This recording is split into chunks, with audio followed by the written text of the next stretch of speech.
அண்மை செய்தி தீட்சிதர்கள் விற்பனை செய்ததாக கூறப்படும் சிதம்பரம் நடராஜர் கோயிலுக்கு சொந்தமான 2000 ஏக்கர் நிலங்கள் அது தொடர்பான ஒரு அண்மை செய்தியை பார்த்துக் கொண்டிருக்கிறோம். நிலங்கள் குறித்த விவரங்களை ஆவணங்களுடன் அறிக்கையாக தாக்கல் செய்ய வேண்டும் என்று உயர்நீதிமன்றம் தற்போது உத்தரவு பிறப்பித்திருக்கிறது. அதனை அண்மை செய்தியாக பார்க்கிறோம்.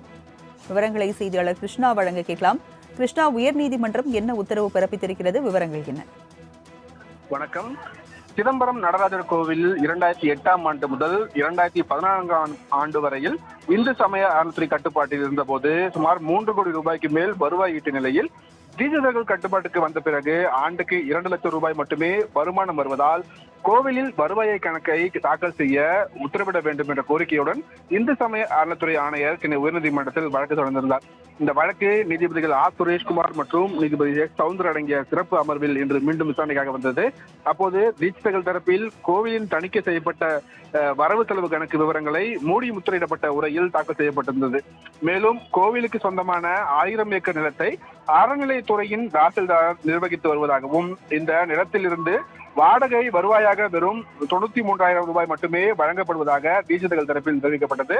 கோவிலுக்கு மன்னர்கள் மற்றும் புரவலர்கள் 3000 ஏக்கர் நிலத்தை தானமாக வழங்கிய நிலையில் தற்போது 1000 ஏக்கர் மட்டுமே உள்ளதாகவும் அது குறித்து அறிக்கை கூற வேண்டும் என்று தீட்சிதர்கள் தரப்பில் வலியுறுத்தப்பட்டிருந்தது.